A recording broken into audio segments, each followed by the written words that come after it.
the most powerful prophet in history, that he would stand before kings who could execute him with a single word, interpret dreams that baffled the world's greatest minds, survive a night with hungry lions, and receive visions so precise they would predict the rise and fall of empires centuries before they happened.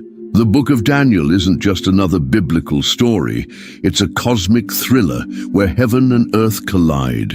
Picture this: a young man torn from his homeland, thrown into a pagan empire, forced to serve gods he doesn't believe in. Yet instead of breaking, he becomes the one person every king desperately needs. From forgotten dreams that haunt the night to mysterious hands writing doom on palace walls. From fiery furnaces that refuse to burn to lions that become lambs.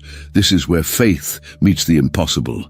But here's what makes Daniel truly extraordinary. His visions didn't just speak to his time, they mapped out our future with terrifying accuracy. Ready to see the Book of Daniel like never before? Let's dive in. The year was 605 BC, and Jerusalem was about to fall. The Book of Daniel opens with these sobering words found in chapter 1, verse 1. In the 3rd year of the reign of Jehoiakim, king of Judah, Nebuchadnezzar, king of Babylon, came to Jerusalem and besieged it. This wasn't just another military conquest. This was God's judgment on a nation that had turned away from him. Verse 2 tells us what happened next. And the Lord gave Jehoiakim, king of Judah, into his hand, with some of the vessels of the house of God. And he carried them into the land of Shinar, to the house of his God, and placed the vessels in the treasury of his God. The sacred items from God's temple were now sitting in a pagan temple in Babylon. For any Jew witnessing this, it would have felt like the end of everything. But Nebuchadnezzar had a plan that went beyond just taking treasures. Chapter 1, verse 3 reveals his strategy. Then the king commanded Ashpenaz, his chief eunuch, to bring some of the people of Israel, both of the royal family and of the nobility. These weren't random captives. They were the future leaders of Judah. The requirements were very specific. Verse 4 lays them out: youths without blemish, of good appearance and skillful in all wisdom, endowed with knowledge, understanding, learning, and competent to stand in the king's palace and to teach them the literature and language of the Chaldeans. Nebuchadnezzar wanted young men who were physically perfect, mentally sharp, and capable of learning a completely new culture. Among these selected young men were 4 who would change history: Daniel, Hananiah, Mishael, and Azariah. The Babylonian system immediately tried to erase their identities. Verse 7 of chapter 1 shows us how. And the chief of the eunuchs gave them names. Daniel he called Belteshazzar, Hananiah he called Shadrach, Mishael he called Meshach, and Azariah he called Abednego. Their Hebrew names, which honored the God of Israel, were replaced with names honoring Babylonian gods. Daniel, meaning God is my judge, became Belteshazzar, meaning Bel, protect his life. But changing their names was just the beginning. The king had a special plan for these young men. Verse 5 tells us, the king assigned them a daily portion of the food that the king ate, and of the wine that he drank. They were to be educated for 3 years, and at the end of that time, they were to stand before the king. Royal food, royal wine, a 3-year education in the finest palace in the world. Most captives would have jumped at this opportunity, but Daniel saw something others might have missed.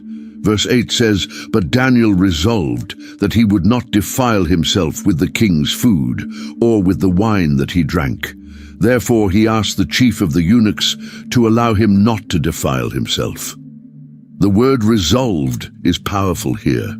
This wasn't a casual decision. Daniel made up his mind. The royal food was likely offered to idols first, and the dietary laws God gave to Israel were clear. Think about Daniel's position. He's a teenager, far from home, living under the control of the most powerful empire on earth. One wrong move could mean death, yet here he is, politely but firmly refusing the king's food. He didn't make a big scene, he simply asked permission to follow his conscience. That takes incredible courage. Here's where something beautiful happens. Verse 9 of chapter 1 reveals, "And God gave Daniel favor and compassion in the sight of the chief of the eunuchs." Notice it doesn't say Daniel's charm won him over. God gave him favor. When we stand for what's right, God often opens doors we couldn't open ourselves, but the chief eunuch was still afraid. Verse 10 captures his concern, "And the chief of the eunuchs said to Daniel that you were in worse condition than the youths who are of your own age. So you would endanger my head with the king." This man could lose his life if these young men looked unhealthy. Daniel had a solution. He spoke to the steward, and verse 12 records his proposal. "Test your servants for 10 days. Let us be given vegetables to eat and water to drink." Then as verse 13 continues, "Then let our appearance and the appearance of the youths who eat the king's food be observed by you, and deal with your servants according to what you see. Let the results speak for themselves." The steward agreed, and verse 14 confirms, "So he listened to them in this matter and tested them for 10 days. Those 10 days must have felt long, but they trusted God with the outcome." Verse 15 tells us the result. At the end of 10 days it was seen that they were better in appearance and fatter in flesh than all the youths who ate the king's food. They didn't just look as good, they looked better. So verse 16 says, "So the steward took away their food and the wine they were to drink and gave them vegetables." But God's blessing went beyond physical health. Verse 17 reveals something extraordinary. "As for these 4 youths, God gave them learning and skill in all literature and wisdom, and Daniel had understanding in all visions and dreams."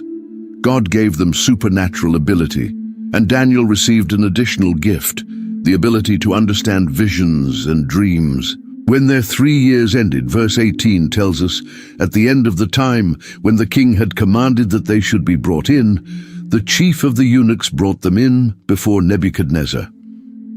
Verse 19 describes what happened.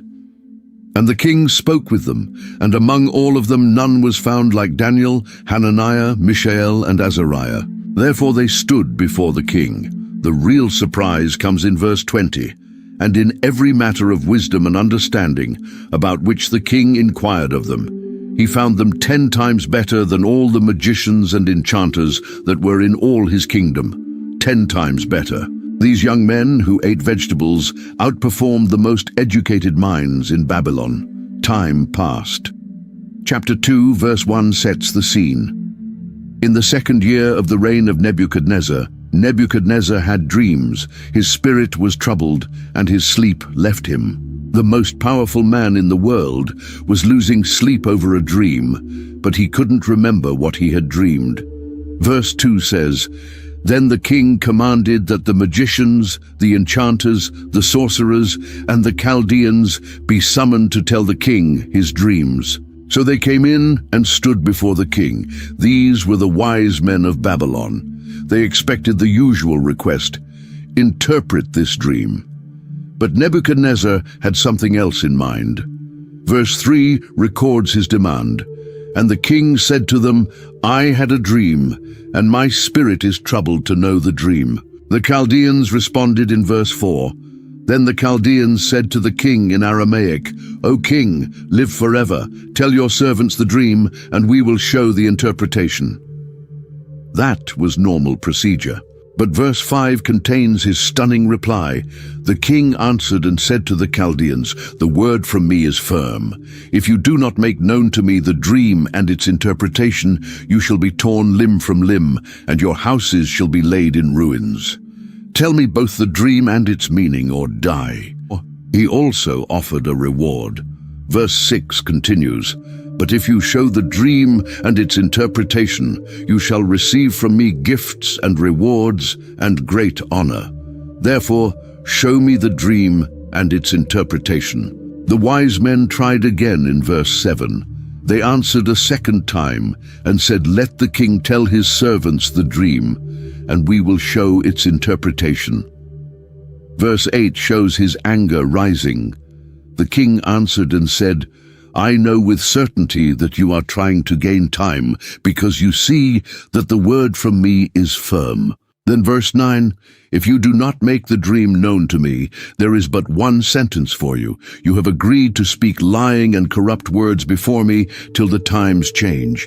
Therefore tell me the dream, and I shall know that you can show me its interpretation. The wise men had to admit the truth. Verses 10 and 11 record their response. The Chaldeans answered the king and said, there is not a man on earth who can meet the king's demand, for no great and powerful king has ever asked such a thing of any magician or enchanter or Chaldean. The thing that the king asks is difficult, and no one can show it to the king except the gods, whose dwelling is not with flesh. What you're asking is impossible. Nebuchadnezzar's reaction was brutal. Verse 12 of chapter 2 tells us, because of this the king was angry and very furious, and commanded that all the wise men of Babylon be destroyed, not just the ones in the room, all of them. Verse 13 confirms, so the decree went out, and the wise men were about to be killed, and they sought Daniel and his companions to kill them. Daniel knew nothing about this until the executioners showed up.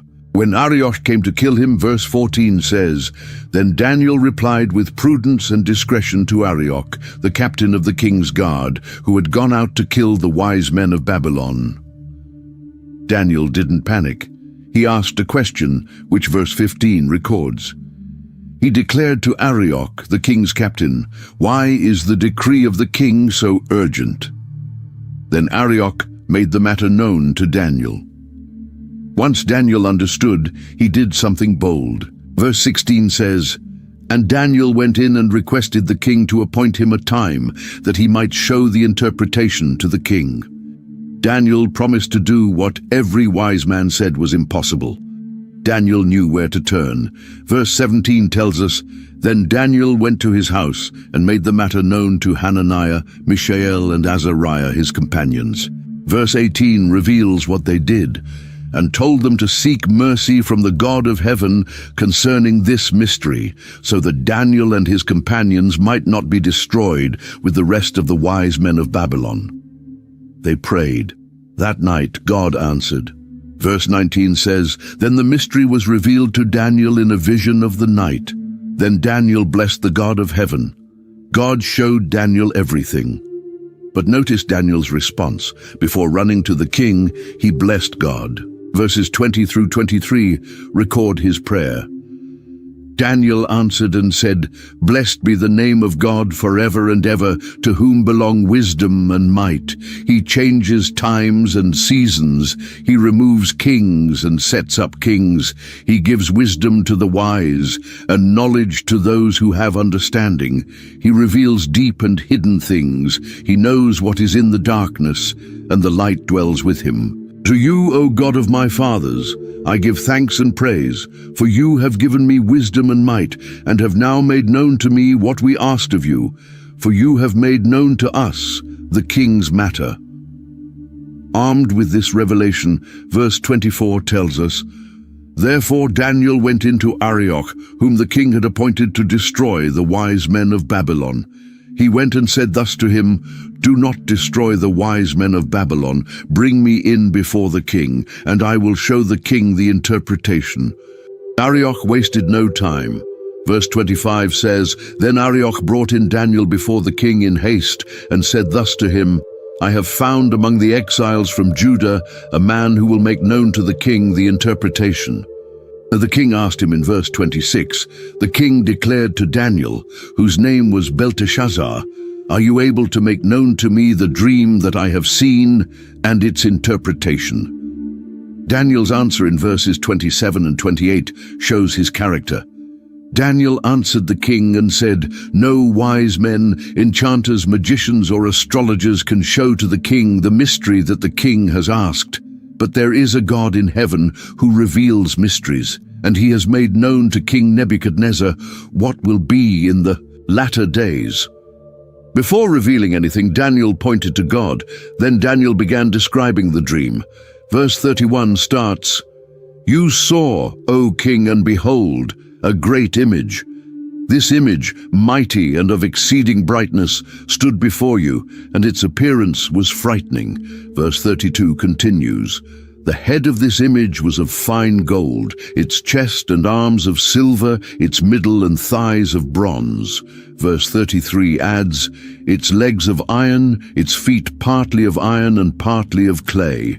Then verse 34, as you looked, a stone was cut out by no human hand, and it struck the image on its feet of iron and clay, and broke them in pieces. Verse 35, then the iron, the clay, the bronze, the silver, and the gold all together were broken in pieces, and became like the chaff of the summer threshing floors, and the wind carried them away, so that not a trace of them could be found. But the stone that struck the image became a great mountain, and filled the whole earth. Now came the interpretation. Verse 36 says, this was the dream. Now we will tell the king its interpretation. Verses 37 and 38 explain, you, O king, the King of kings, to whom the God of heaven has given the kingdom, the power, and the might, and the glory, and into whose hand he has given wherever they dwell, the children of man, the beasts of the field, and the birds of the heavens, making you rule over them all. You are the head of gold. But it wouldn't last forever. Verse 39, another kingdom inferior to you shall arise after you, and yet a third kingdom of bronze, which shall rule over all the earth. Then verse 40, and there shall be a fourth kingdom, strong as iron, because iron breaks to pieces and shatters all things. And like iron that crushes, it shall break and crush all these. This fourth kingdom had weakness. Verses 41 and 42, and as you saw the feet and toes, partly of potter's clay and partly of iron, it shall be a divided kingdom, but some of the firmness of iron shall be in it, just as you saw iron mixed with the soft clay. And as the toes of the feet were partly iron and partly clay, so the kingdom shall be partly strong and partly brittle.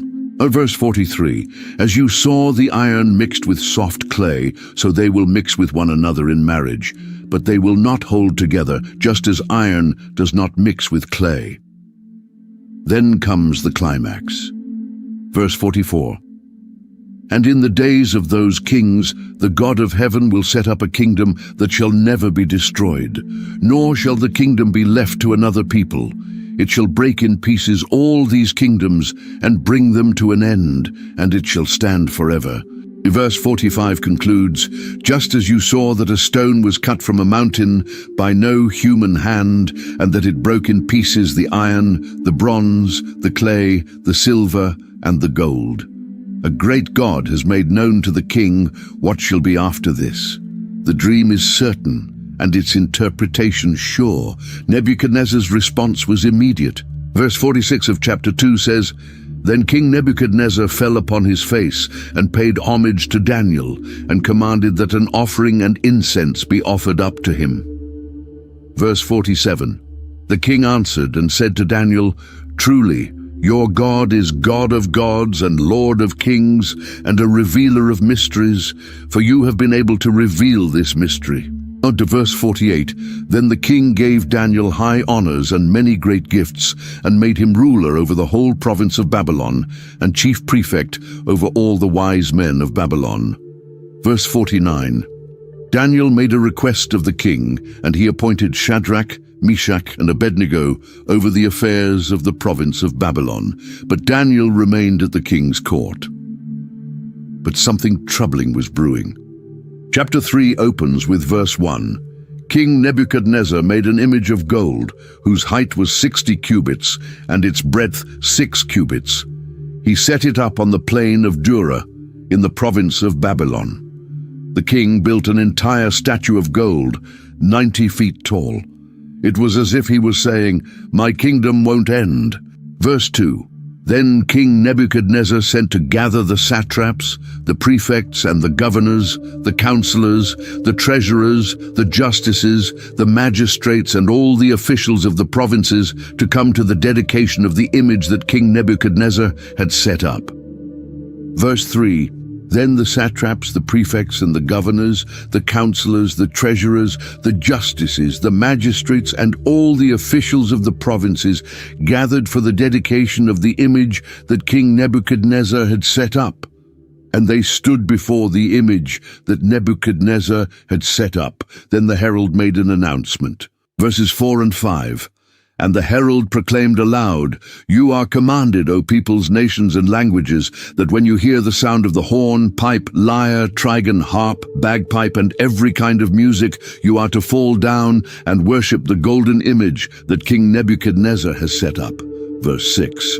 And whoever does not fall down and worship shall immediately be cast into a burning fiery furnace, bow or burn. Verse 7, Therefore, as soon as all the peoples heard the sound of the horn, pipe, lyre, trigon, harp, bagpipe, and every kind of music, all the peoples, nations, and languages fell down and worshipped the golden image that King Nebuchadnezzar had set up.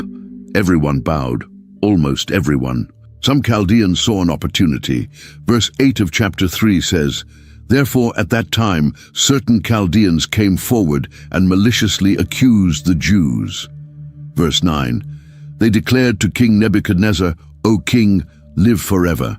Verses 10 through 12, You, O king, have made a decree that every man who hears the sound of the horn, pipe, lyre, trigon, harp, bagpipe, and every kind of music shall fall down and worship the golden image. And whoever does not fall down and worship shall be cast into a burning fiery furnace. There are certain Jews whom you have appointed over the affairs of the province of Babylon, Shadrach, Meshach, and Abednego. These men, O king, pay no attention to you. They do not serve your gods or worship the golden image that you have set up. Nebuchadnezzar was furious. Verse 13, Then Nebuchadnezzar in furious rage commanded that Shadrach, Meshach, and Abednego be brought. So they brought these men before the king. Verse 14, Nebuchadnezzar answered and said to them, Is it true, O Shadrach, Meshach, and Abednego, that you do not serve my gods or worship the golden image that I have set up? Verse 15, Now if you are ready when you hear the sound of the horn, pipe, lyre, trigon, harp, bagpipe, and every kind of music, to fall down and worship the image that I have made, well and good. But if you do not worship, you shall immediately be cast into a burning fiery furnace. And who is the God who will deliver you out of my hands? The three men's answer in verses 16 through 18 is powerful. Shadrach, Meshach, and Abednego answered and said to the king, O Nebuchadnezzar, we have no need to answer you in this matter. If this be so, our God whom we serve is able to deliver us from the burning fiery furnace, and he will deliver us out of your hand, O king. But if not, be it known to you, O king, that we will not serve your gods or worship the golden image that you have set up. Even if God doesn't save us, we still won't bow. Verse 19. Then Nebuchadnezzar was filled with fury, and the expression of his face was changed against Shadrach, Meshach, and Abednego. He ordered the furnace heated 7 times more than it was usually heated. Verse 20. And he ordered some of the mighty men of his army to bind Shadrach, Meshach, and Abednego, and to cast them into the burning fiery furnace. Verse 21. Then these men were bound in their cloaks, their tunics, their hats, and their other garments, and they were thrown into the burning fiery furnace. Verse 22. Because the king's order was urgent, and the furnace overheated, the flame of the fire killed those men who took up Shadrach, Meshach, and Abednego. But then something impossible happened. Verse 24. Then King Nebuchadnezzar was astonished and rose up in haste. He declared to his counselors, Did we not cast 3 men bound into the fire? They answered and said to the king, True, O king. Verse 25. He answered and said, But I see 4 men unbound, walking in the midst of the fire, and they are not hurt. And the appearance of the 4th is like a son of the gods. Verse 26. Then Nebuchadnezzar came near to the door of the burning fiery furnace. He declared, "Shadrach, Meshach, and Abednego, servants of the Most High God, come out and come here." Then Shadrach, Meshach, and Abednego came out from the fire. Verse 27. And the satraps, the prefects, the governors, and the king's counselors gathered together and saw that the fire had not had any power over the bodies of those men. The hair of their heads was not singed, their cloaks were not harmed, and no smell of fire had come upon them. Some time had passed since the fiery furnace, and Nebuchadnezzar had another dream. Chapter 4, verse 4 sets the scene. I, Nebuchadnezzar, was at ease in my house and prospering in my palace. The king was comfortable, successful, everything was going well. But then verse 5 tells us what happened. I saw a dream that made me afraid. As I lay in bed, the fancies and the visions of my head alarmed me. This dream terrified him. So verse 6 says, "So I made a decree that all the wise men of Babylon should be brought before me, that they might make known to me the interpretation of the dream." He called all his advisers. Verse 7 continues, "Then the magicians, the enchanters, the Chaldeans, and the astrologers came in, and I told them the dream, but they could not make known to me its interpretation." Once again, the wise men of Babylon were useless. Finally, Daniel came in. Verse 8 describes the moment. "At last Daniel came in before me, he who was named Belteshazzar after the name of my God, and in whom is the spirit of the holy gods. And I told him the dream." The king then described what he saw. Verse 10 begins, "The visions of my head as I lay in bed were these. I saw, and behold, a tree in the midst of the earth, and its height was great." Verse 11 continues the description. "The tree grew and became strong, and its top reached to heaven, and it was visible to the end of the whole earth." This wasn't just any tree. It was massive, towering into the sky where everyone could see it. Verse 12 adds more detail. "Its leaves were beautiful, and its fruit abundant, and in it was food for all. The beasts of the field found shade under it, and the birds of the heavens lived in its branches, and all flesh was fed from it." The tree provided everything: food, shade, shelter. Every creature benefited from it. But then something changed. Verses 13 and 14 describe what happened next. "I saw in the visions of my head as I lay in bed, and behold, a watcher, a holy one, came down from heaven. He proclaimed aloud and said thus, 'Chop down the tree and lop off its branches, strip off its leaves and scatter its fruit. Let the beasts flee from under it and the birds from its branches.' Night, a heavenly messenger commanded the tree's destruction, but verse 15 shows there was more. "But leave the stump of its roots in the earth, bound with a band of iron and bronze amid the tender grass of the field. Let him be wet with the dew of heaven. Let his portion be with the beasts in the grass of the earth." Notice the shift from it to him. This tree represented a person. Verse 16 makes this even clearer. "Let his mind be changed from a man's, and let a beast's mind be given to him. And let 7 periods of time pass over him. For 7 years this person would live like an animal." Verse 17 explains the purpose. "The sentence is by the decree of the watchers, the decision by the word of the holy ones, to the end that the living may know that the Most High rules the kingdom of men and gives it to whom he will and sets over it the lowliest of men." Or verse 18 records the king's request.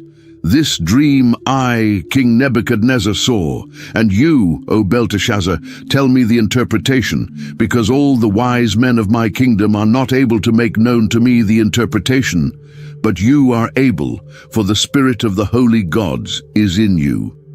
Daniel's reaction was immediate and telling. Verse 19 of chapter 4 describes it. "Then Daniel, whose name was Belteshazzar, was dismayed for a while, and his thoughts alarmed him. The king answered and said, 'Belteshazzar, let not the dream or the interpretation alarm you. Belteshazzar answered and said, "My lord, may the dream be for those who hate you and its interpretation for your enemies." Daniel was so troubled that he stood silent for a moment. He didn't want to deliver this message. He even wished the dream applied to the king's enemies instead. But he had to tell the truth. Verse 20 begins the interpretation. "The tree you saw, which grew and became strong, so that its top reached to heaven, and it was visible to the end of the whole earth." Verse 21 continues, "Whose leaves were beautiful and its fruit abundant, and in which was food for all, under which beasts of the field found shade, and in whose branches the birds of the heavens lived." Then verse 22 delivers the point, "It is you, O king, who have grown and become strong. Your greatness has grown and reaches to heaven, and your dominion to the ends of the earth." The tree was Nebuchadnezzar himself. His kingdom had spread everywhere. Everyone lived under his rule. But Daniel had to explain the rest of the dream. Verse 23 continues, "And because the king saw a watcher, a holy one, coming down from heaven and saying, 'Chop down the tree and destroy it, but leave the stump of its roots in the earth, bound with a band of iron and bronze in the tender grass of the field, and let him be wet with the dew of heaven, and let his portion be with the beasts of the field, till 7 periods of time pass over him.'" Now came the hard part. Verse 24 gives the interpretation. "This is the interpretation, O king. It is a decree of the Most High, which has come upon my lord the king." This wasn't Daniel's opinion. This was God's judgment. Verse 25 spells it out. "That you shall be driven from among men, and your dwelling shall be with the beasts of the field. You shall be made to eat grass like an ox, and you shall be wet with the dew of heaven. And 7 periods of time shall pass over you, till you know that the Most High rules the kingdom of men and gives it to whom he will." The mighty king would lose his mind and live like an animal in the fields, but there was hope. Verse 26 adds, "And as it was commanded to leave the stump of the roots of the tree, your kingdom shall be confirmed for you from the time that you know that heaven rules." The kingdom would be waiting for him when he returned to his senses. Then Daniel did something remarkable. He gave the king advice. Verse 27 records his plea, "Therefore, O king, let my counsel be acceptable to you. Break off your sins by practicing righteousness, and your iniquities by showing mercy to the oppressed, that there may perhaps be a lengthening of your prosperity." Daniel urged the king to change his ways. Maybe God would delay the judgment if Nebuchadnezzar humbled himself and showed mercy. For a while, nothing happened. Verse 28 tells us, "All this came upon King Nebuchadnezzar." But verse 29 shows it didn't happen immediately. At the end of 12 months, he was walking on the roof of the royal palace of Babylon. A whole year passed, 12 months of prosperity. Maybe the king thought the danger had passed. Maybe he forgot about Daniel's warning. Then the king made a fatal mistake. Verse 30 records his words, "And the king answered and said, 'Is not this great Babylon, which I have built by my mighty power as a royal residence and for the glory of my majesty?'" Standing on his palace roof, surveying his magnificent city, Nebuchadnezzar took credit for everything. He forgot who had given him his power. The judgment fell instantly. Verse 31 says, "While the words were still in the king's mouth, there fell a voice from heaven, 'O King Nebuchadnezzar, to you it is spoken, the kingdom has departed from you.'" Before he even finished speaking, heaven responded. Verse 32 continues the pronouncement, "And you shall be driven from among men, and your dwelling shall be with the beasts of the field. And you shall be made to eat grass like an ox, and 7 periods of time shall pass over you, until you know that the Most High rules the kingdom of men and gives it to whom he will." It happened immediately. Verse 33 describes the transformation. Immediately the word was fulfilled against Nebuchadnezzar. He was driven from among men and ate grass like an ox, and his body was wet with the dew of heaven, till his hair grew as long as eagle's feathers, and his nails were like birds' claws.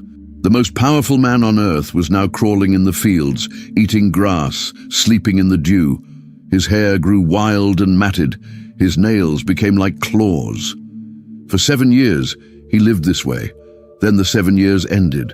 Verse 34 of chapter 4 tells us what happened. At the end of the days, I, Nebuchadnezzar, lifted my eyes to heaven, and my reason returned to me, and I blessed the Most High, and praised and honored him who lives forever. For his dominion is an everlasting dominion, and his kingdom endures from generation to generation. The moment Nebuchadnezzar looked up to heaven and acknowledged God, his sanity returned. Verse 35 continues his declaration. All the inhabitants of the earth are accounted as nothing, and he does, according to his will, among the host of heaven and among the inhabitants of the earth, and none can stay his hand or say to him, "What have you done?" The king finally understood. God is sovereign, humans are nothing compared to him. No one can question God's actions. Verse 36 describes his restoration.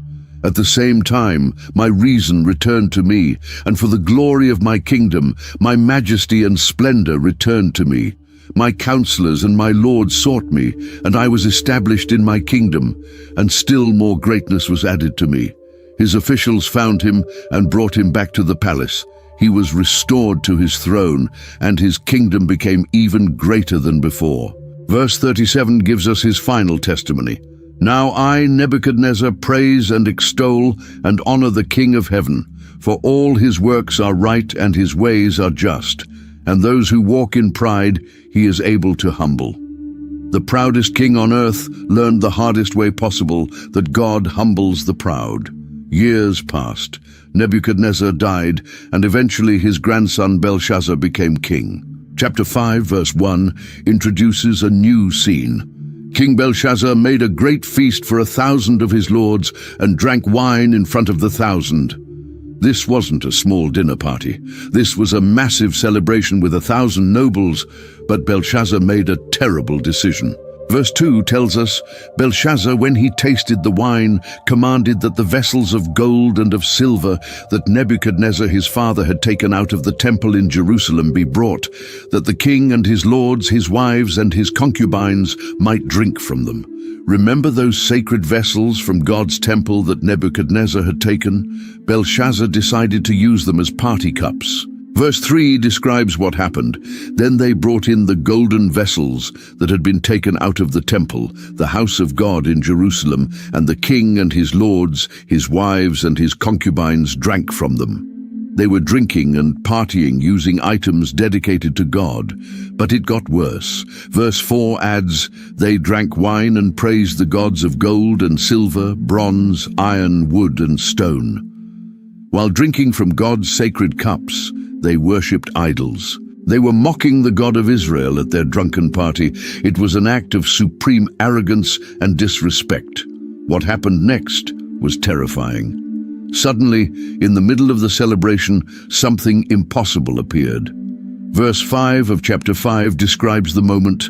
Immediately the fingers of a human hand appeared and wrote on the plaster of the wall of the king's palace opposite the lampstand, and the king saw the hand as it wrote. A hand with no body appeared and began writing on the wall. Everyone could see it. The king's reaction was pure terror. Verse 6 says, then the king's color changed and his thoughts alarmed him. His limbs gave way and his knees knocked together. His face went pale, his legs buckled. He was shaking with fear. Verse 7 records his desperate response. The king called loudly to bring in the enchanters, the Chaldeans, and the astrologers. The king declared to the wise men of Babylon, whoever reads this writing and shows me its interpretation shall be clothed with purple and have a chain of gold around his neck, and shall be the third ruler in the kingdom. He offered incredible rewards, royal clothing, a gold chain, and the position of third highest ruler in the kingdom. Verse 8 tells us what happened. Then all the king's wise men came in, but they could not read the writing or make known to the king the interpretation. Once again, the Babylonian wise men failed completely. They couldn't even read the words, let alone interpret them. Verse 9 describes the chaos. Then King Belshazzar was greatly alarmed, and his color changed, and his lords were perplexed. The king was panicking, and his officials had no idea what to do. But someone remembered Daniel. The queen, likely the queen mother who remembered Nebuchadnezzar's time, came in. Verse 10 says, "The queen, because of the words of the king and his lords, came into the banqueting hall, and the queen declared, 'O king, live forever. Let not your thoughts alarm you or your color change.'" She reminded him about Daniel. Verses 11 and 12 record her words. "There is a man in your kingdom in whom is the spirit of the holy gods. In the days of your father, light and understanding and wisdom like the wisdom of the gods were found in him. And King Nebuchadnezzar, your father the king, made him chief of the magicians, enchanters, Chaldeans, and astrologers, because an excellent spirit, knowledge, and understanding to interpret dreams, explain riddles, and solve problems were found in this Daniel, whom the king named Belteshazzar. Now let Daniel be called, and he will show the interpretation." Daniel was brought in. Verse 13 records the king's question.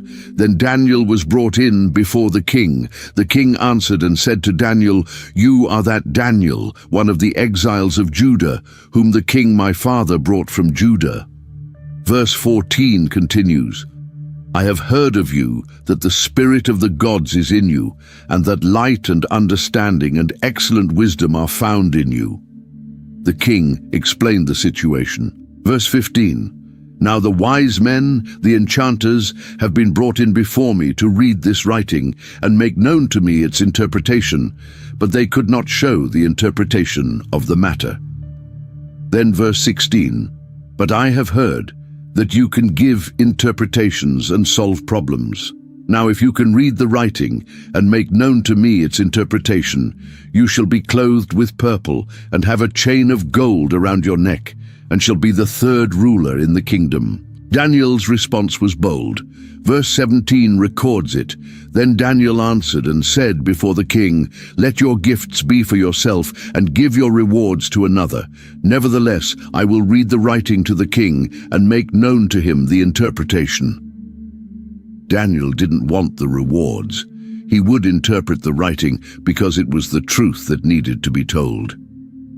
Before interpreting, Daniel gave Belshazzar a history lesson. Verses 18 through 21 remind him of Nebuchadnezzar's story. "O king, the Most High God gave Nebuchadnezzar your father kingship and greatness and glory and majesty. And because of the greatness that he gave him, all peoples, nations, and languages trembled and feared before him. Whom he would he killed, and whom he would he kept alive. Whom he would he raised up, and whom he would he humbled. But when his heart was lifted up and his spirit was hardened, so that he dealt proudly, he was brought down from his kingly throne, and his glory was taken from him. He was driven from among the children of mankind, and his mind was made like that of a beast, and his dwelling was with the wild donkeys.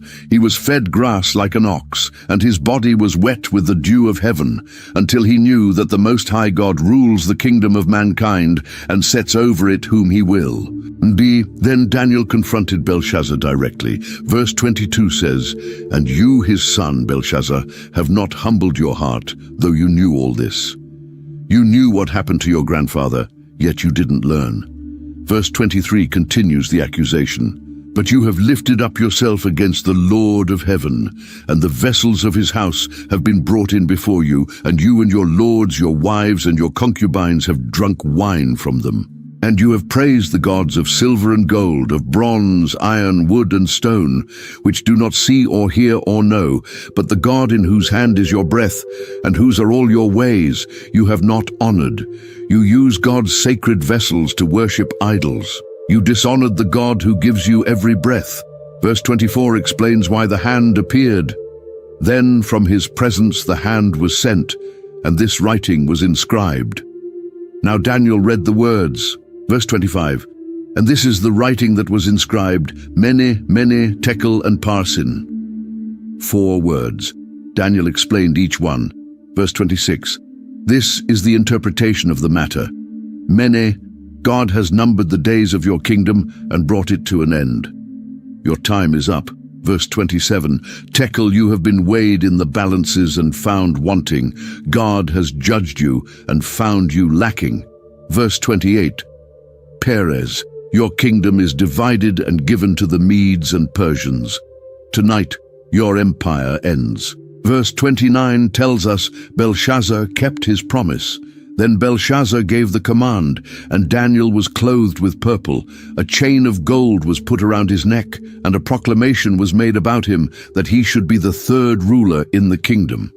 But verse 30 reveals the swift judgment. That very night, Belshazzar, the king of the Chaldeans, was killed.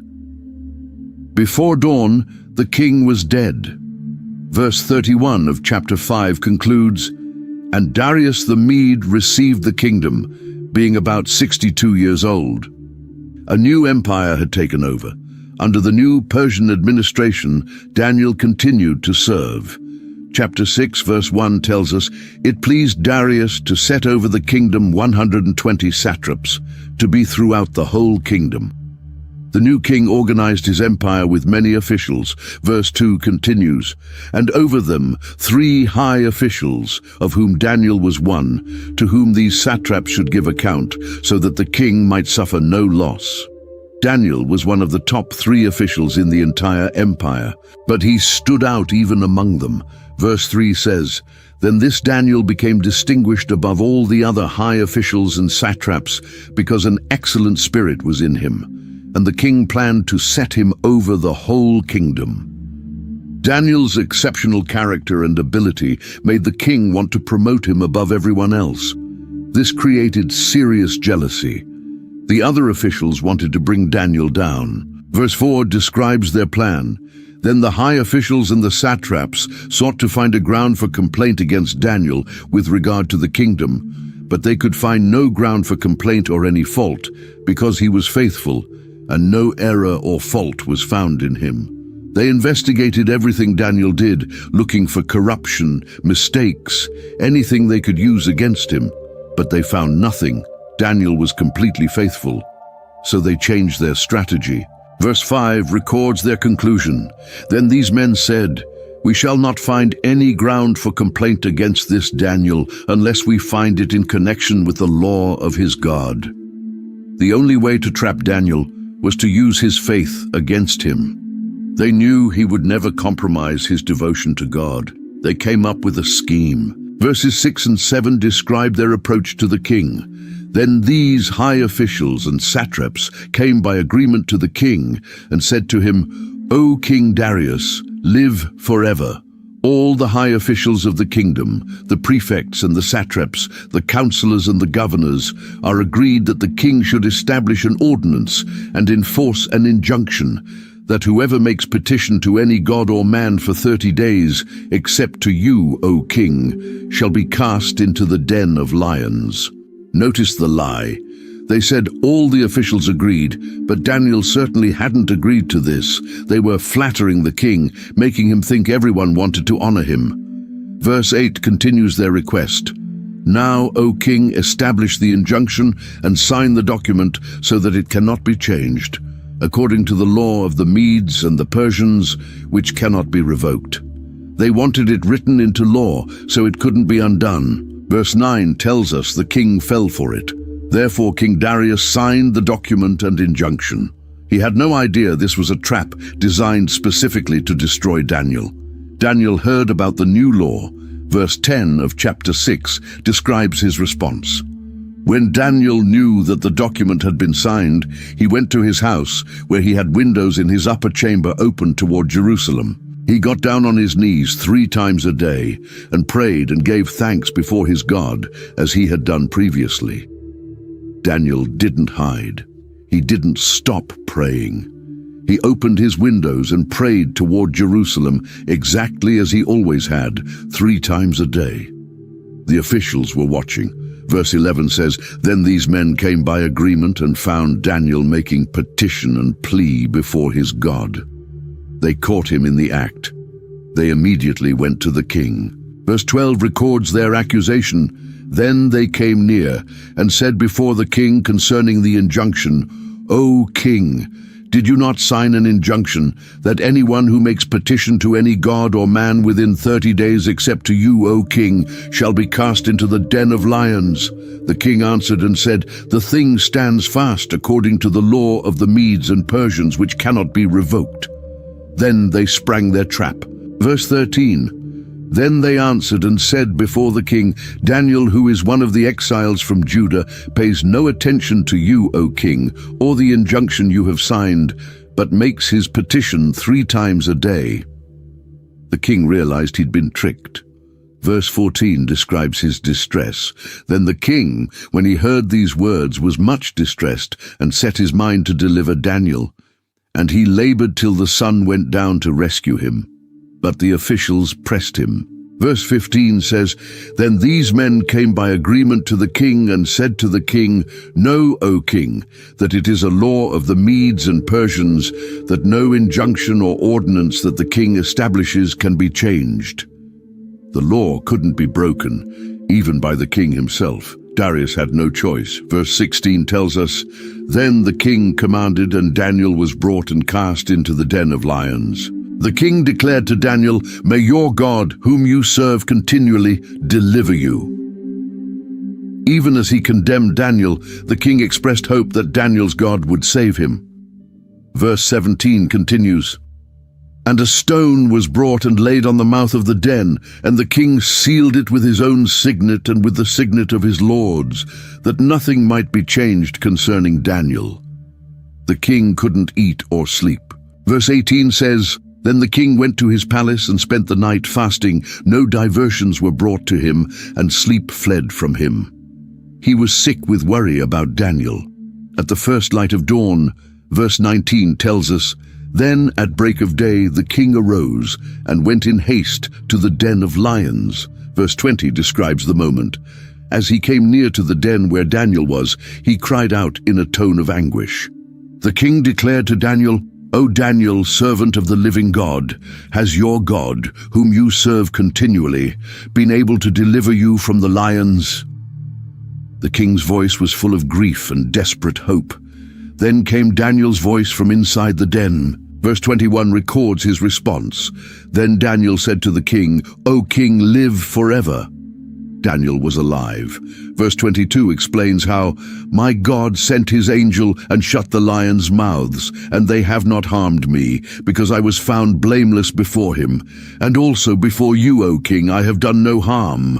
The king was overjoyed. Verse 23 says, "Then the king was exceedingly glad, and commanded that Daniel be taken up out of the den." So Daniel was taken up out of the den, and no kind of harm was found on him, because he had trusted in his God. Not a scratch, not a bite. The lions hadn't touched him. The king immediately turned to the conspirators. Verse 24 records the judgment. "And the king commanded, and those men who had maliciously accused Daniel were brought and cast into the den of lions, they, their children, and their wives. And before they reached the bottom of the den, the lions overpowered them and broke all their bones in pieces." The lions were hungry. They just hadn't been allowed to touch Daniel. Verse 25 tells us King Darius made a proclamation. "Then King Darius wrote to all the peoples, nations, and languages that dwell in all the earth, 'Peace be multiplied to you.'" Verse 26 continues his decree. "I make a decree that in all my royal dominion people are to tremble and fear before the God of Daniel, for he is the living God, enduring forever. His kingdom shall never be destroyed, and his dominion shall be to the end." Verse 27 concludes the proclamation. "He delivers and rescues. He works signs and wonders in heaven and on earth. He who has saved Daniel from the power of the lions." Another pagan king acknowledged the power of Israel's God. We now move back in time to the first year of Belshazzar's reign, before the events of the lion's den. Daniel himself began receiving visions. Chapter 7 verse 1 introduces this. In the first year of Belshazzar, king of Babylon, Daniel saw a dream and visions of his head as he lay in bed. Then he wrote down the dream and told the sum of the matter. Daniel wasn't just interpreting other people's dreams anymore. God was giving him direct revelations. Verse 2 describes what he saw. Daniel declared, "I saw in my vision by night, and behold, the four winds of heaven were stirring up the great sea." The scene was chaotic, winds whipping up the sea. Then something emerged from the water. Verse 3 tells us, "And four great beasts came up out of the sea, different from one another." The first beast appeared. Verse 4 describes it. "The first was like a lion and had eagle's wings. Then as I looked, its wings were plucked off, and it was lifted up from the ground and made to stand on 2 feet like a man, and the mind of a man was given to it." A lion with eagle's wings that eventually stood like a human and received a human mind. Then came the second beast. Verse 5 says, "And behold, another beast, a second one, like a bear. It was raised up on one side. It had 3 ribs in its mouth between its teeth. And it was told, 'Arise, devour much flesh.' And this bear was lopsided, had ribs in its mouth, and was commanded to consume much. The third beast followed." Verse 6 describes it. "After this I looked, and behold, another, like a leopard, with 4 wings of a bird on its back. And the beast had 4 heads, and dominion was given to it. A leopard with 4 wings and 4 heads, swift and with multiple centers of power. Then came the most terrifying beast of all." Verse 7 gives us the description. "After this I saw in the night visions, and behold, a 4th beast, terrifying and dreadful and exceedingly strong. It had great iron teeth. It devoured and broke in pieces and stamped what was left with its feet. It was different from all the beasts that were before it, and it had 10 horns. This creature was unlike anything in nature. It was a monster that crushed and destroyed everything." Daniel focused on those horns. Verse 8 tells us what happened next. "I considered the horns, and behold, there came up among them another horn, a little one, before which 3 of the first horns were plucked up by the roots. And behold, in this horn were eyes like the eyes of a man, and a mouth speaking great things. A small horn appeared, uprooted 3 others, and had human eyes and a mouth that spoke boastfully." Then the vision shifted dramatically. Verse 9 of chapter 7 describes what Daniel saw next. "As I looked, thrones were placed, and the Ancient of Days took his seat. His clothing was white as snow, and the hair of his head like pure wool. His throne was fiery flames, its wheels were burning fire." Daniel was witnessing a heavenly throne room. The Ancient of Days, God himself, sat in judgment. Verse 10 continues the scene. "A stream of fire issued and came out from before him. 1,000,000 served him, and 10,000 times 10,000 stood before him. The court sat in judgment, and the books were opened. Millions upon millions of heavenly beings surrounded the throne. The court was in session, and the books of judgment were opened." What happened to that boastful horn? Verse 11 tells us, "I looked then because of the sound of the great words that the horn was speaking. And as I looked, the beast was killed, and its body destroyed and given over to be burned with fire. The 4th beast and its arrogant horn were completely destroyed."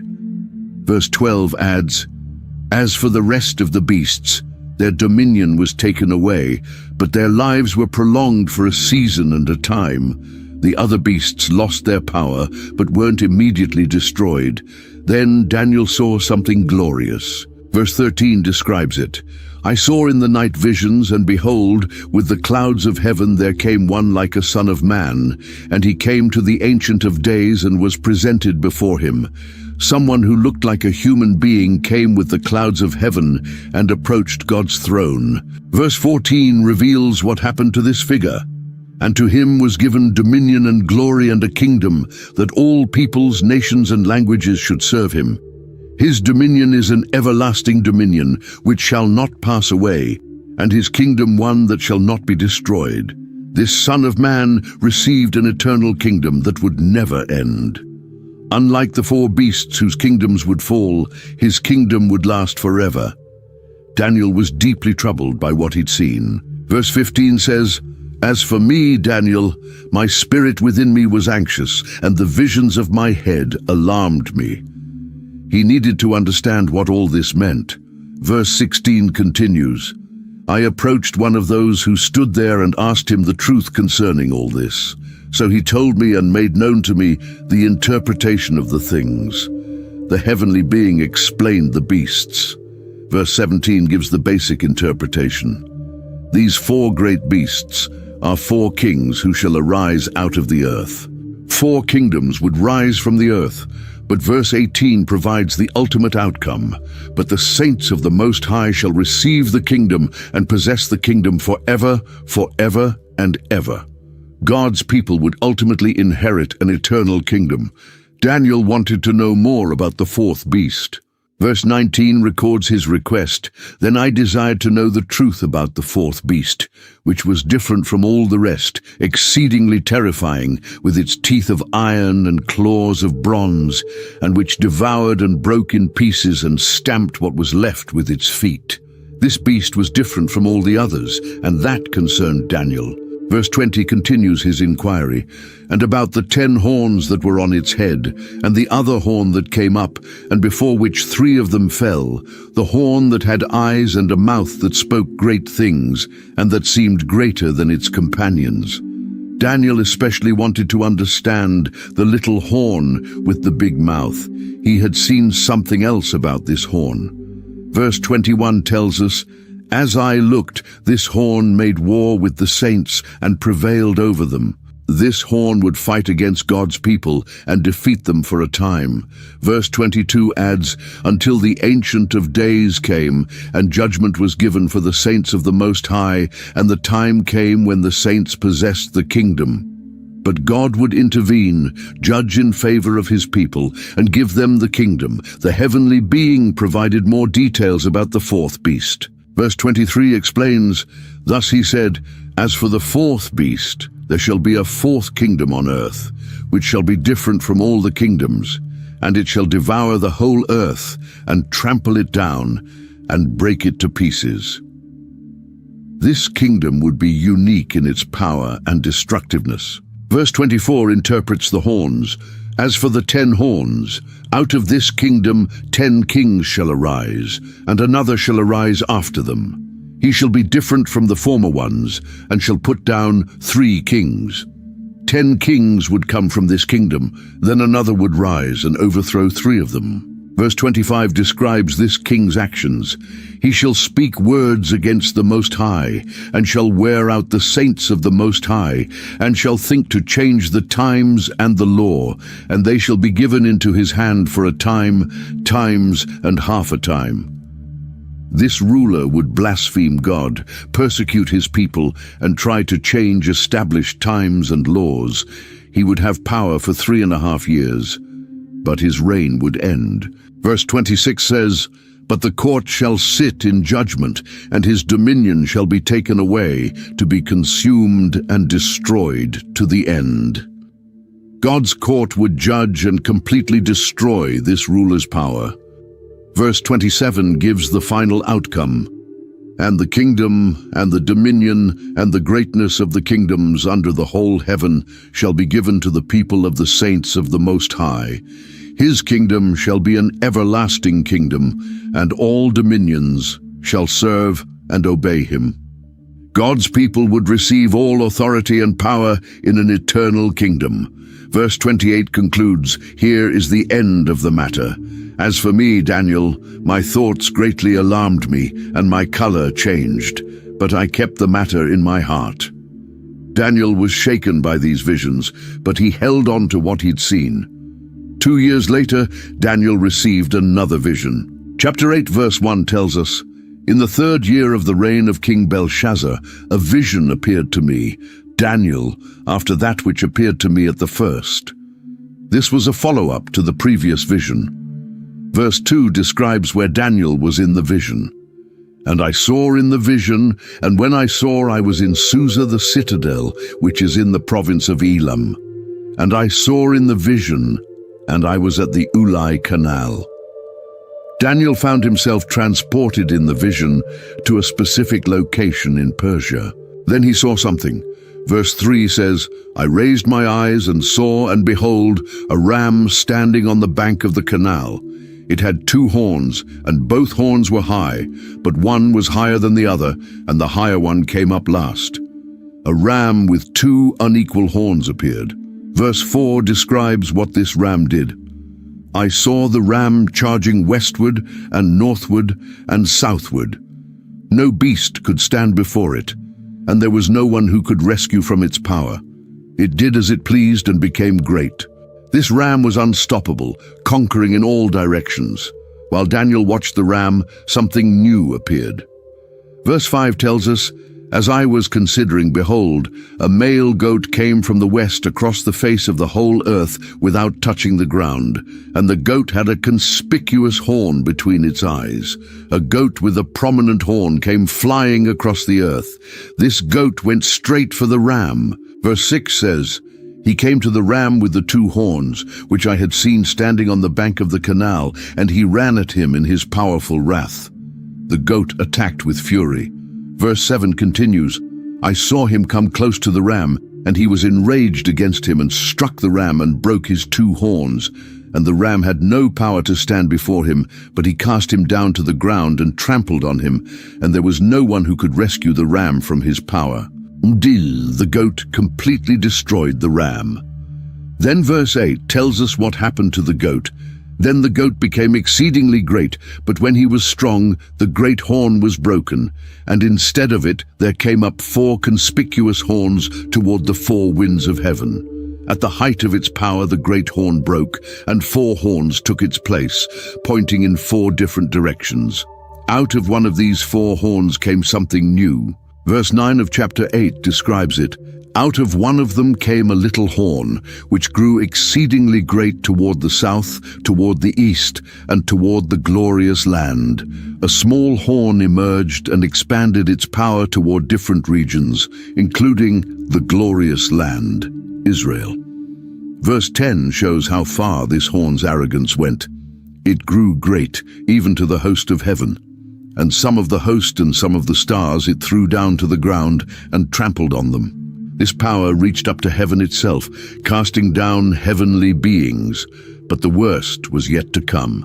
Verse 11 tells us, it became great, even as great as the prince of the host, and the regular burnt offering was taken away from him, and the place of his sanctuary was overthrown. This horn exalted itself against God himself and stopped the daily sacrifices in God's temple. Verse 12 adds more detail, and a host will be given over to it together with the regular burnt offering because of transgression, and it will throw truth to the ground, and it will act and prosper. This power would succeed in its rebellion against truth for a time. Daniel heard heavenly beings discussing this. Verse 13 says, Then I heard a holy one speaking, and another holy one said to the one who spoke, For how long is the vision concerning the regular burnt offering, the transgression that makes desolate, and the giving over of the sanctuary and host to be trampled underfoot? One angel asked another how long this desolation would last. Verse 14 gives the answer, And he said to me, For 2,300 evenings and mornings, then the sanctuary shall be restored to its rightful state. Boom! After 2,300 days, the sanctuary would be cleansed. Daniel tried to understand what he'd seen. Verse 15 of chapter 8 tells us, When I, Daniel, had seen the vision, I sought to understand it. And behold, there stood before me one having the appearance of a man. Someone who looked human appeared before him. Then Daniel heard a voice. Verse 16 says, And I heard a man's voice between the banks of the Ulai, and it called, Gabriel, make this man understand the vision. The voice commanded Gabriel to explain the vision to Daniel. This is the first time an angel is named in the book of Daniel. Gabriel came near, and Daniel was terrified. Verse 17 describes the moment. So he came near where I stood, and when he came, I was frightened and fell on my face. But he said to me, Understand, O Son of Man, that the vision is for the time of the end. The angel told Daniel this vision was about the end times. The encounter was overwhelming. Verse 18 continues, And when he had spoken to me, I fell into a deep sleep with my face to the ground, but he touched me and made me stand up. Daniel collapsed, and Gabriel had to lift him up. Gabriel began explaining the symbols. Verse 19 says, He said, Behold, I will make known to you what shall be at the latter end of the indignation, for it refers to the appointed time of the end. Everything had an appointed time. The ram was easy to identify. Verse 20 tells us, As for the ram that you saw with the two horns, these are the kings of Media and Persia. The two horns represented the two parts of the Medo-Persian Empire. The goat was equally clear. Verse 21 explains, And the goat is the king of Greece, and the great horn between his eyes is the first king. The goat represented Greece, and the prominent horn was its first great king. What about the four horns? Verse 22 provides the answer. As for the horn that was broken, in place of which four others arose, 4 kingdoms shall arise from his nation, but not with his power. After the first king, 4 kingdoms would emerge from his nation, though none would match his strength. Then Gabriel described the final king. Verse 23 says, And at the latter end of their kingdom, when the transgressors have reached their limit, a king of bold face, one who understands riddles, shall arise. A cunning, fierce king would appear. Verse 24 describes his power. His power shall be great, but not by his own power, and he shall cause fearful destruction, and shall succeed in what he does, and destroy mighty men and the people who are the saints. He would wield supernatural power and destroy both powerful rulers and God's people. Verse 25 reveals his methods. By his cunning he shall make deceit prosper under his hand, and in his own mind he shall become great. Without warning he shall destroy many. And he shall even rise up against the Prince of Princes, and he shall be broken, but by no human hand. He would use deception, exalt himself, attack many, and even oppose God. But he would be destroyed supernaturally. Gabriel concluded with a command. Verse 26 says, The vision of the evenings and the mornings that has been told is true, but seal up the vision, for it refers to many days from now. The vision was true, but concerned the distant future. The vision left Daniel exhausted. Verse 27 tells us, And I, Daniel, was overcome and lay sick for some days. Then I rose and went about the king's business, but I was appalled by the vision and did not understand it. Even after the explanation, Daniel remained troubled and didn't fully grasp everything. Years passed. We move to the first year of Darius the Mede. Chapter 9, verse 1 sets the time. In the first year of Darius the son of Ahasuerus, by descent, a Mede, who was made king over the realm of the Chaldeans. This was right after Babylon fell to Persia.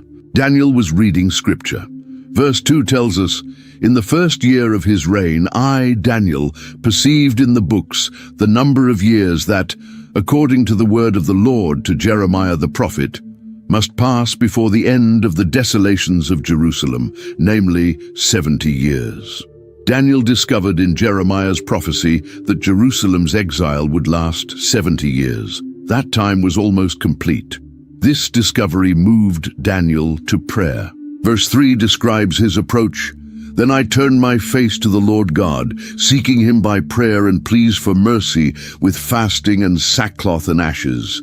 He prayed with fasting and signs of mourning and repentance. Daniel's prayer began with worship.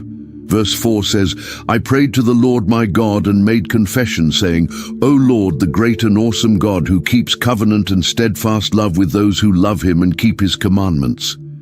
He acknowledged God's greatness and faithfulness. Then Daniel confessed sin. Verse 5 continues, "We have sinned and done wrong and acted wickedly and rebelled, turning aside from your commandments and rules." Notice Daniel included himself in the confession, even though he personally had been faithful.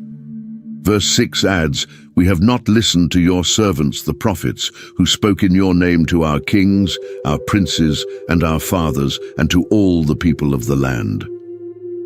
The nation had ignored God's prophets. Daniel acknowledged God's righteousness. Verse 7 says, "To you, O Lord, belongs righteousness, but to us open shame, as at this day to the men of Judah, to the inhabitants of Jerusalem, and to all Israel, those who are near and those who are far away, in all the lands to which you have driven them, because of the treachery that they have committed against you." God was right to judge them. Verse 8 continues the confession, "To us, O Lord, belongs open shame, to our kings, to our princes, and to our fathers, because we have sinned against you." Every level of society had failed, but God was merciful. Verse 9 says, "To the Lord our God belong mercy and forgiveness, for we have rebelled against him." Despite their rebellion, God remained compassionate. Verse 10 confesses more, "And have not obeyed the voice of the Lord our God by walking in his laws, which he set before us by his servants the prophets." They had God's law and chose to ignore it. Verse 11 admits the consequences. "All Israel has transgressed your law and turned aside, refusing to obey your voice.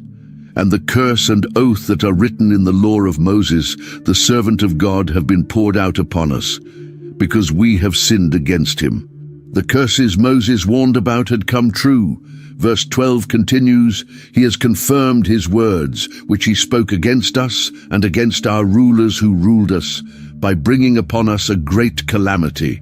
For under the whole heaven there has not been done anything like what has been done against Jerusalem." Jerusalem's destruction fulfilled God's warnings. Verse 13 emphasizes their stubbornness. "As it is written in the law of Moses, all this calamity has come upon us. Yet we have not entreated the favor of the Lord our God, turning from our iniquities and gaining insight by your truth." Even in exile, they hadn't truly repented. Verse 14 acknowledges God's justice. "Therefore the Lord has kept ready the calamity and has brought it upon us. For the Lord our God is righteous in all the works that he has done, and we have not obeyed his voice." And God was right to judge them. Daniel pleaded for mercy. Verse 15 says, "And now, O Lord our God, who brought your people out of the land of Egypt with a mighty hand, and have made a name for yourself, as at this day we have sinned, we have done wickedly." He appealed to God's past redemption.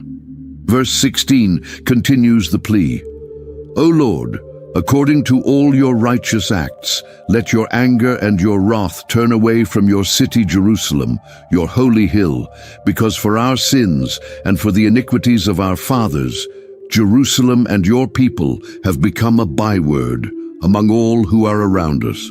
Daniel asked God to restore Jerusalem for his own name's sake. Verse 17 intensifies the prayer. "Now therefore, O our God, listen to the prayer of your servant, and to his pleas for mercy, and for your own sake. O Lord, make your face to shine upon your sanctuary, which is desolate." He prayed for the temple to be restored.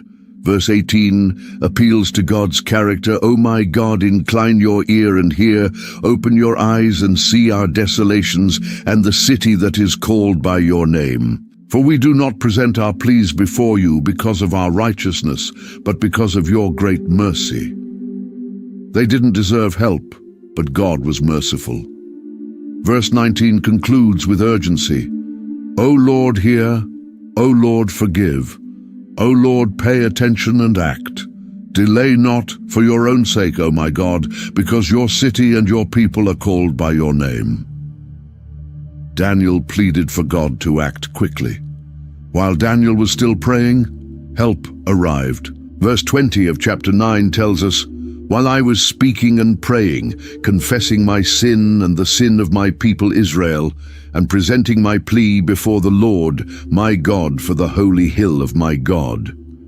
He was in the middle of his prayer.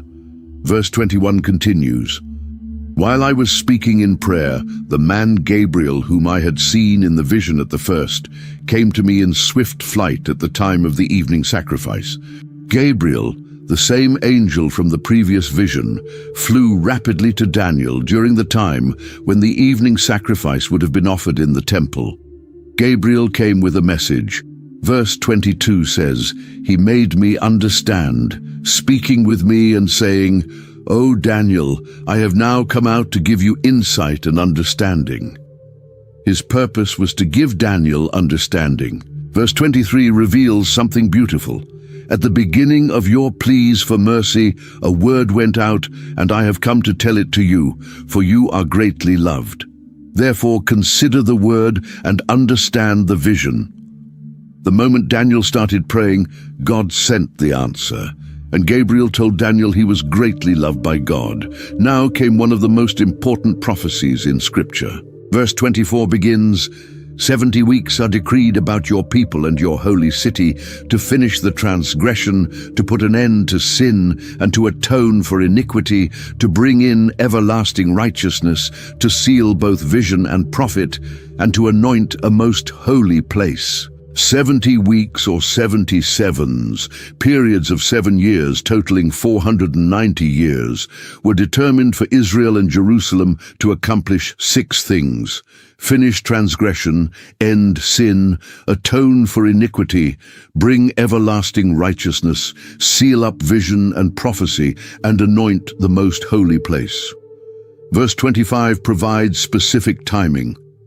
"Know therefore and understand that from the going out of the word to restore and build Jerusalem to the coming of an anointed one, a prince, there shall be 7 weeks.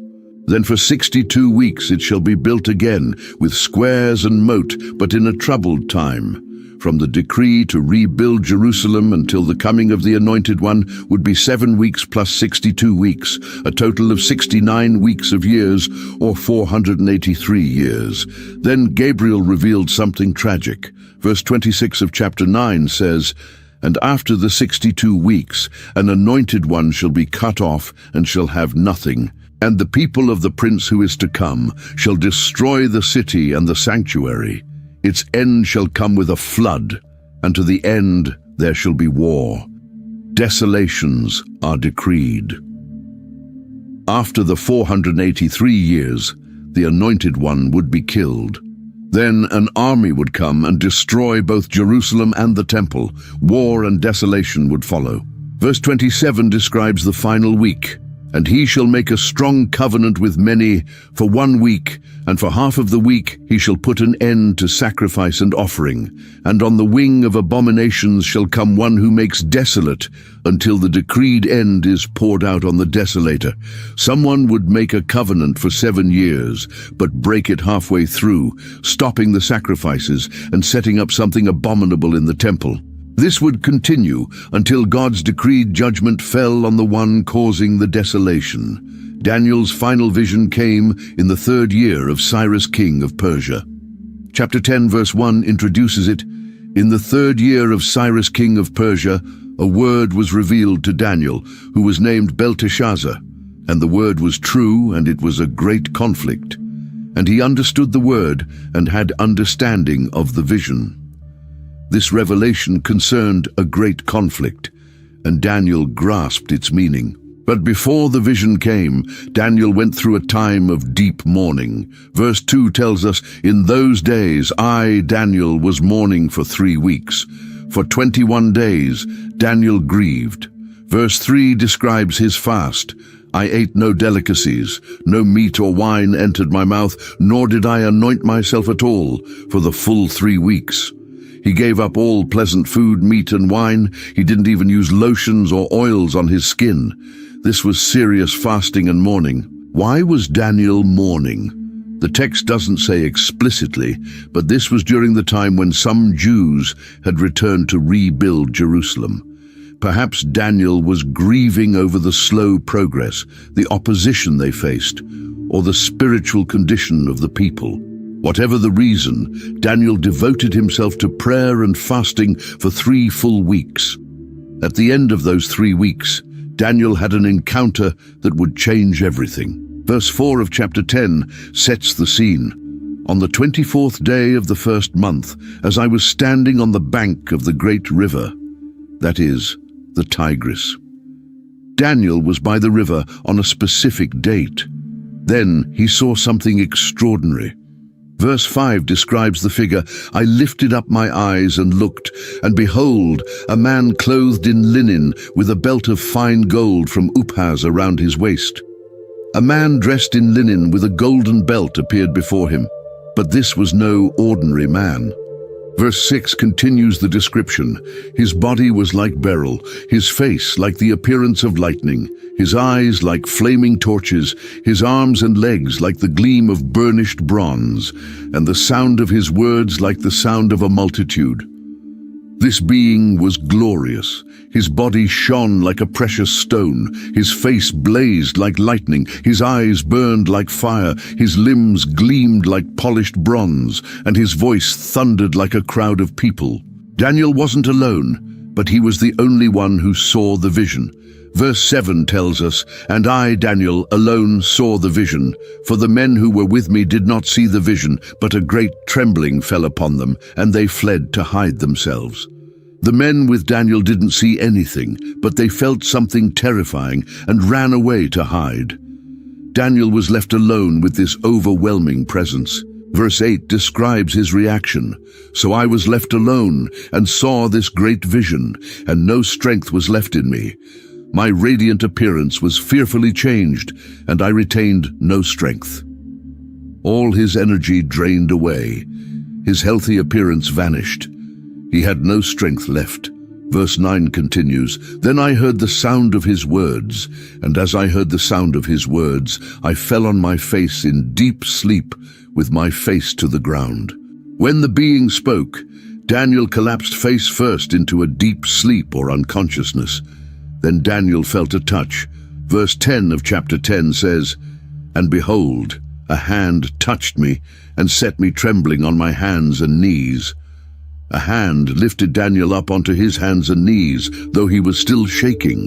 The heavenly messenger spoke to him. Verse 11 records the words, And he said to me, O Daniel, man greatly loved, understand the words that I speak to you, and stand upright, for now I have been sent to you.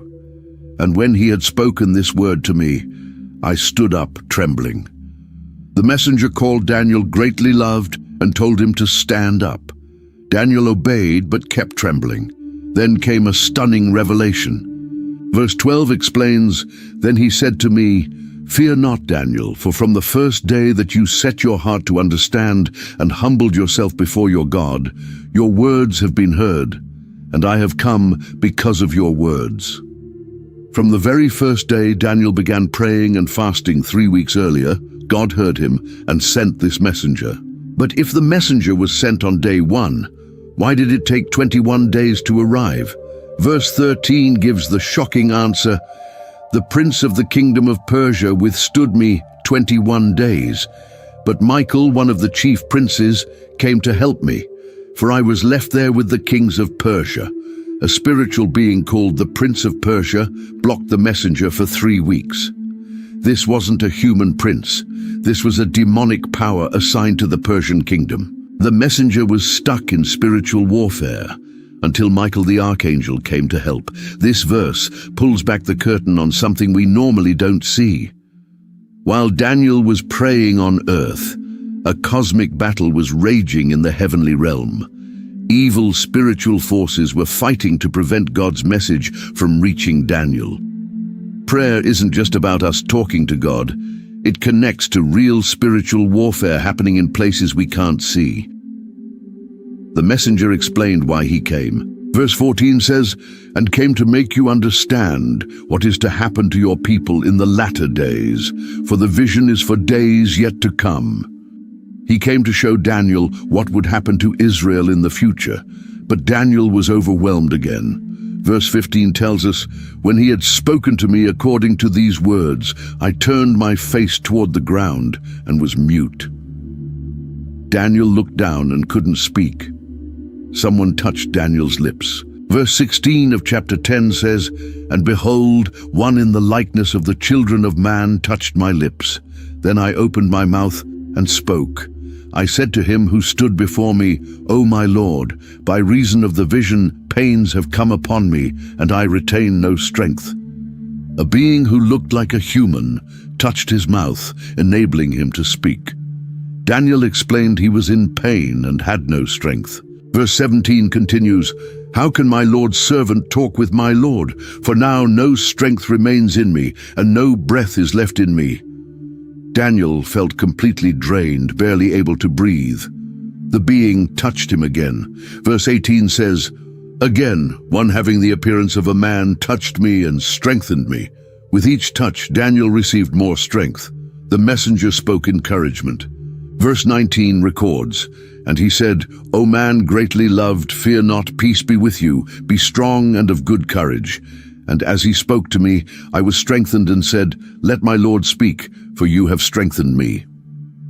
After being called greatly loved again and receiving peace and strength, Daniel was ready to listen. The messenger had more to say about the spiritual battle. Verse 20 reveals, "Then he said, 'Do you know why I have come to you? But now I will return to fight against the prince of Persia. And when I go out, behold, the prince of Greece will come.'" The spiritual warfare wasn't over. After delivering this message, the angel would return to battle the demonic prince of Persia. And after that conflict, another demonic power, the prince of Greece, would rise. But Daniel had a protector. Verse 21 introduces him, "But I will tell you what is inscribed in the book of truth. There is none who contends by my side against these, except Michael, your prince." Michael the archangel was Israel's special defender in the spiritual realm. He stood with the messenger against these dark powers. While earthly kingdoms had demonic princes working behind the scenes, Israel had Michael fighting for them. The messenger then launched into a detailed prophecy about future kings and kingdoms. Chapter 11, verse 2 begins, "And now I will show you the truth. Behold, 3 more kings shall arise in Persia, and a 4th shall be far richer than all of them. And when he has become strong through his riches, he shall stir up all against the kingdom of Greece. 3 more Persian kings would come, then a 4th who would be extremely wealthy and would provoke conflict with Greece." Verse 3 introduces a mighty king.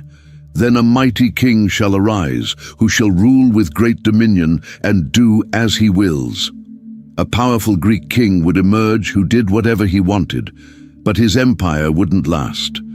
Verse 4 explains, "And as soon as he has arisen, his kingdom shall be broken and divided toward the 4 winds of heaven, but not to his posterity, nor according to the authority with which he ruled, for his kingdom shall be plucked up and go to others besides these." His kingdom would be divided 4 ways after his death, but not to his descendants, and none of the parts would match his power. The prophecy then focuses on 2 of these divisions.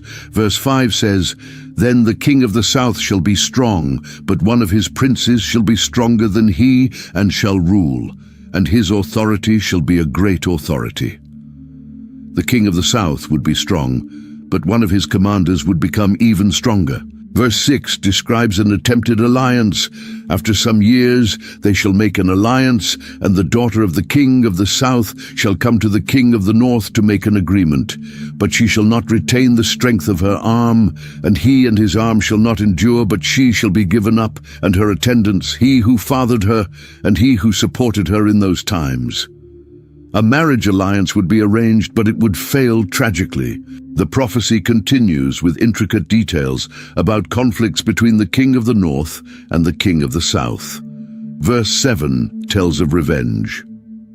"And from a branch from her roots, one shall arise in his place. He shall come against the army and enter the fortress of the king of the north, and he shall deal with them and shall prevail." Someone from the murdered woman's family would attack the northern kingdom successfully. These detailed predictions continue through many verses, describing wars, alliances, betrayals, and power struggles between these two kingdoms over many generations. The specificity is remarkable. These prophecies were so precise that critics have claimed they must have been written after the events because no one could predict such details. But that's exactly the point. Only God knows the future with such accuracy. Then the prophecy shifts to a particularly evil ruler. Verse 21 of chapter 11 introduces him.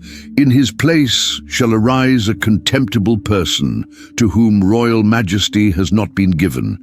He shall come in without warning and obtain the kingdom by flatteries. This despised person would seize power through deception and flattery, not through legitimate succession. Verse 22 describes his rise. Armies shall be utterly swept away before him and broken, even the prince of the covenant. He would destroy armies and even break a covenant with a religious leader. This king would be treacherous. Verse 23 says, And from the time that an alliance is made with him, he shall act deceitfully, and he shall become strong with a small people. He would make agreements only to betray them. Verse 24 continues, Without warning he shall come into the richest parts of the province, and he shall do what neither his fathers nor his fathers' fathers have done, scattering among them plunder, spoil, and goods. He shall devise plans against strongholds, but only for a time. He would accomplish things his ancestors never did, but his success would be temporary. The prophecy describes multiple campaigns and conflicts. Eventually, this king would turn his rage toward God's people and their worship. Verse 30 explains a key turning point. For ships of Kittim shall come against him, and he shall be afraid and withdraw, and shall turn back and be enraged, and take action against the holy covenant. He shall turn back and pay attention to those who forsake the holy covenant. After being threatened by Western ships, he would vent his fury on Israel and find allies among those who abandoned their faith. Verse 31 describes his ultimate blasphemy. Forces from him shall appear and profane the temple and fortress, and shall take away the regular burnt offering, and they shall set up the abomination that makes desolate. His forces would desecrate the temple, stop the daily sacrifices, and set up something abominable in God's holy place. Verse 32 shows how he would work. He shall seduce with flattery those who violate the covenant, but the people who know their God shall stand firm and take action. He would corrupt those willing to compromise, but faithful believers would resist. This king would exalt himself above all gods. Verse 36 says, And the king shall do as he wills. He shall exalt himself and magnify himself above every god, and shall speak astonishing things against the God of gods. He shall prosper till the indignation is accomplished, for what is decreed shall be done. He would blaspheme the true God and succeed until God's appointed time of judgment. Verse 37 adds, He shall pay no attention to the gods of his fathers or to the one beloved by women. He shall not pay attention to any other god, for he shall magnify himself above all. This king would reject all religions, even his own heritage, and worship only himself. The prophecy then jumps to the end times. Chapter 12, verse 1 introduces this final period. At that time shall arise Michael, the great prince who has charge of your people, and there shall be a time of trouble, such as never has been since there was a nation till that time. But at that time your people shall be delivered, everyone whose name shall be found written in the book. Michael would stand up for Israel during the worst time in history, but God's people, those whose names were in the book, would be rescued. This time of trouble would be unlike anything the world had ever seen. No previous persecution, war, or disaster would compare. Yet even in that darkest hour, God would protect those who belonged to him. Then came a promise that had never been stated this clearly before. Verse 2 of chapter 12 reveals, And many of those who sleep in the dust of the earth shall awake, some to everlasting life, and some to shame and everlasting contempt. The dead would rise. Some would wake to eternal life, others to eternal judgment. This is one of the clearest Old Testament statements about resurrection and the afterlife. Verse 3 describes the reward of the faithful. And those who are wise shall shine like the brightness of the sky above, and those who turn many to righteousness like the stars forever and ever. The righteous would shine with glory. Those who led others to God would shine like stars eternally. The angel gave Daniel a command. Verse 4 says, "But you, Daniel, shut up the words and seal the book until the time of the end. Many shall run to and fro, and knowledge shall increase." Daniel was to preserve this prophecy for the future. In the end times, people would travel everywhere, and knowledge would expand rapidly. Daniel then saw two other figures. Verse 5 tells us, "Then I, Daniel, looked, and behold, two others stood, one on this bank of the stream, and one on that bank of the stream. Two beings stood on opposite sides of the river. One of them asked a question." Verse 6 records it, "And someone said to the man clothed in linen, who was above the waters of the stream, 'How long shall it be till the end of these wonders?'"